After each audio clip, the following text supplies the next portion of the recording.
You're kind of giving me a conspiracy theory. You know what? I can't listen to this. Mr. Adams, you don't get to Unco versus Adams. You guys need to talk to me. You are Mr. Adams? All right. So here's what we're going to do. I have this set for a final settlement conference. And just while we're all here, what's the issue? Mr. Adams appeared at the first hearing or the second hearing in front of you when I was here and indicated that he had repair issues with the bathroom ceiling. And following that hearing, plaintiff's maintenance team went in, did the repairs. Then we came back last time, and Mr. Adams indicated that there were still issues. He wasn't satisfied that there was in the corners of the bathroom, there was discoloration. And so maintenance went in again and corrected that. But Mr. Adams indicates that he is a contractor and it's not to his satisfaction. So plaintiff's position is that these were not reported until we were at court. Once we were at court, everything was done properly. And right out of the gate, you can feel the tension. The judge isn't here to play this. It's a courtroom, not a debate club. Setting the tone early like this tells the audience, brace for a legal showdown. And notice the language you don't get to dictate. That's the courtroom reminding Mr. Adams that procedure rules, not opinions. It's still contesting the case, essentially. Got it. Okay. Is that a kind of a good synopsis of what's going on? No, Your Honor. I don't really have representation, and I don't really know how to put it together as eloquently as everybody else do. But it's a simple matter of this was an issue that was brought up last year and first in court in September or October, if I'm not mistaken, and it kind of got swept under the rug then, and I had maintenance came out again in November, to show you I don't know if it's possible. I could just show you. Let me ask you this. You wanted them to just take it out and replace it. You know what I mean? They're doing is keep putting paint on. Hold on a second.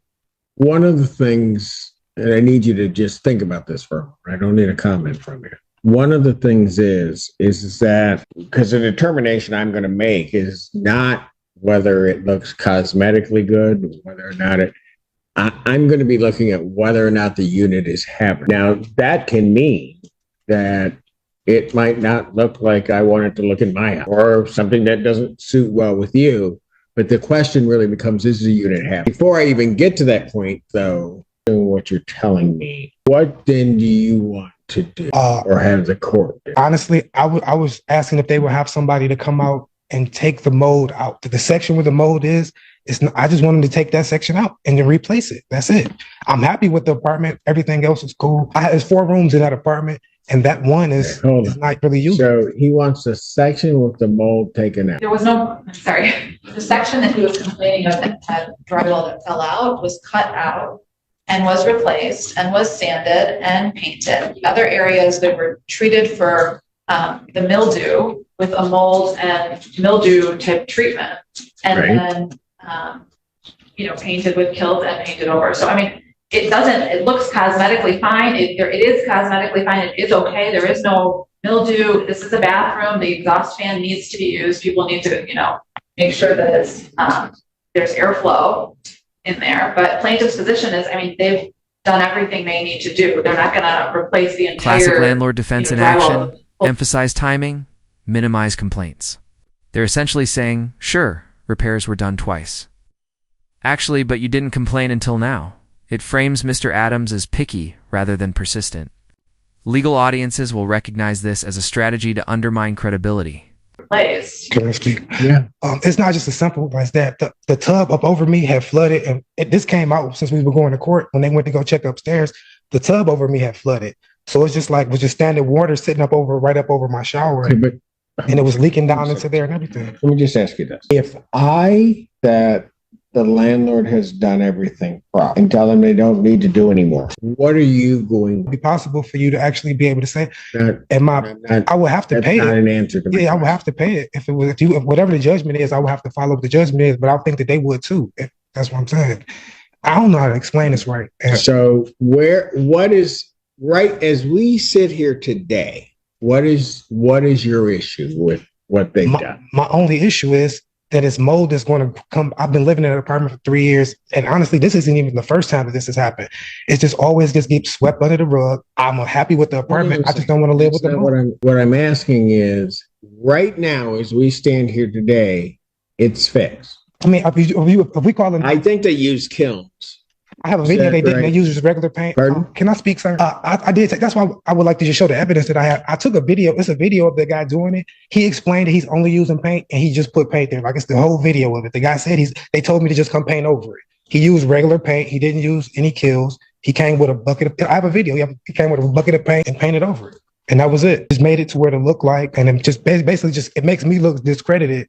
That know that there's mold. If I went over there right now, how would I figure that out? If you went and scratched. Oh, you scratched so your finger, I have to go underneath. Yeah, the paint, yes. Honestly, yes. Right at this point, yes. But how is that harmful for you? Because like I said, it just keep coming back through.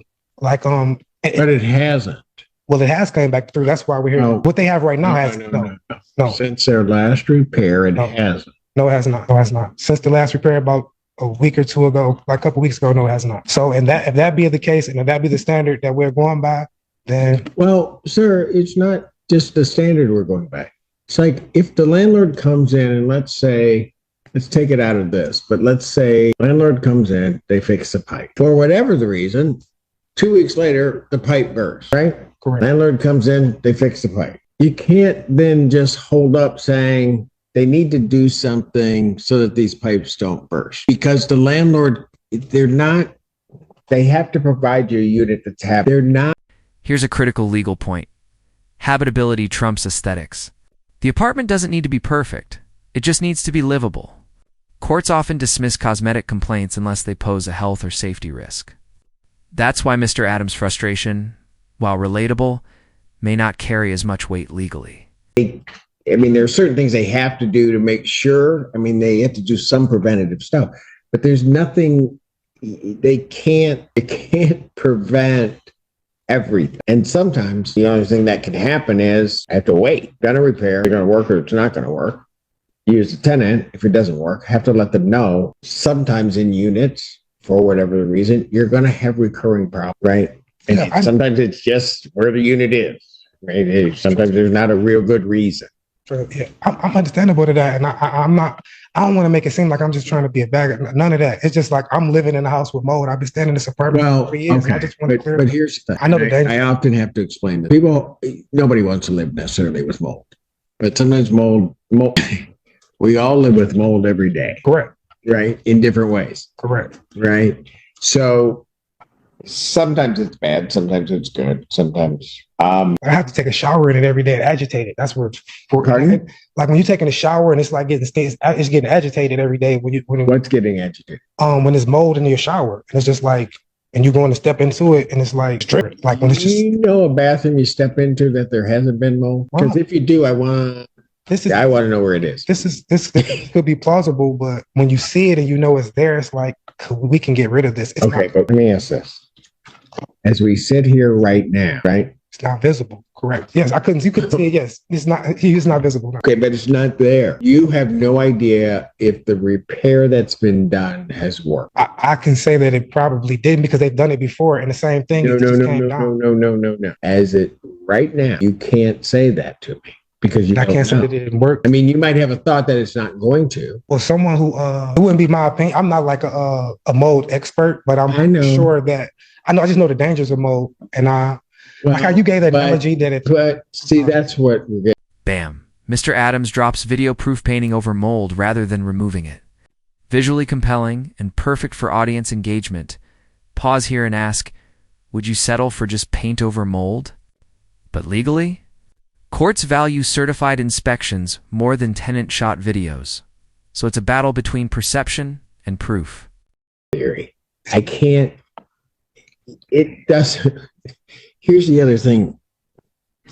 It doesn't behoove the landlord for the protection of their investment to just not do anything where there's a problem.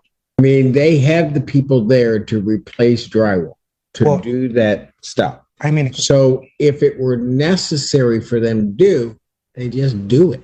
They don't. They're working. He came and saw the video. He said they can't do it. They have a contractor to do it. You know what? I can't listen to this. You keep going on what other people are telling. They fixed it. As I've said here today, right as we sit here today, what you're worried about is something in the future that I don't know what that is. I understand what you're saying. I totally understand. I understand exactly what you're saying. Like So you coming present today. What is it looking like today? What is it today? You came in, you said something was wrong. Each time you come in, landlord went out, they took care of it. Something happened. They went in, they took care of it. They did. Actually, they did. And what you're worried about is, I'm going to have this problem again. Yes. Yes. Honestly, yes. So, and you're looking at me sitting here in this robe that I'm going to be able to stop that problem from happening again. I can't do that. If I had to do that with every tenant that came before me, and that's what I would never sleep. I mean to cut you off, but that's what my misunderstanding. I don't have a representation, and I don't know everything. I just know a very small. No, you've done just fine. Part of my job is I have to cut through what people are telling me. Right. You're good. I hear you, right? I just need you to understand that I can't. There's not a lot I can do when you come in and tell me I have this problem. Tell the landlord, they go fix the problem. That's fine. I mean, and here's the thing, sir. You seem like a nice young man, and I'm just going to tell you, if you ever take your car to a place, you can't tell them how they're going to fix it. Correct. I can't tell you if I got a problem, I can't tell you you got to put that part from that company on to do. I don't get that. If you put the part on and it works, right?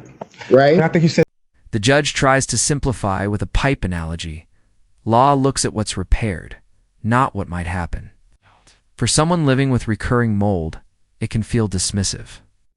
It's a classic clash between legal standards and emotional reality. Viewers will immediately relate to that frustration. It may. It is. Yeah. I just know it is. It may. And Martians may land tomorrow. I have no idea.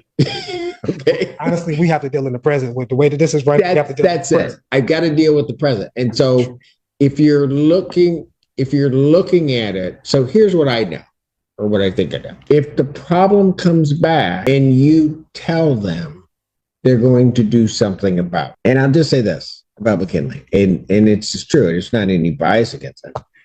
They're going to try certain things and they're going to do certain things. If they go there a third time and they're getting the same problem, then they're going to look at it in reality, and they're going to be like anybody else that's using any type of common sense. They're going to say to themselves, yeah, we got to do something else because something's happening that this shouldn't happen again, right? I understand. And I could almost guarantee that's what they're going to do. They're not going to keep, it doesn't behoove them to keep the same thing. Trust me, that's why I'm going to cut you off, but that's why I'm looking at it like this. Y'all making millions of dollars. Why you can't fix this little patch? Yeah, that's a whole other thing. But here's the thing. They could be making millions. I have no idea. But what I'm saying is, just because they are, doesn't mean, think about it this way. If I'm making $1 million, if I solve your problem, I make $1 million in $2. Because I don't have to keep going back and paying somebody. So I wouldn't just keep doing it. Why would I keep doing it, right? Here's what I think is going to happen. I think what's going to happen is if this repair works, you're going to be good, they're good. If something happens with it, they're going to come in and they're going to fix it and they're going to try to make it right. Let's assume that for whatever reason, Glencoe is just evil and they don't want to do it. Not saying. I know, but let's just assume they are for the sake of argument. You're going to come down to the inspection in June or July, and somehow or another, it's going to get resolved. They can't be that bad. You don't want to move. No, that's like I like it. It's just I don't want to breathe mold when I'm in the shower. You just want this one thing. That's it. Because you don't want to breathe mold. You think when you're in the shower. That's it. That's it. You know why? Because you don't want to breathe mold at all, right? Pretty much. Okay, you got a phone? Yes.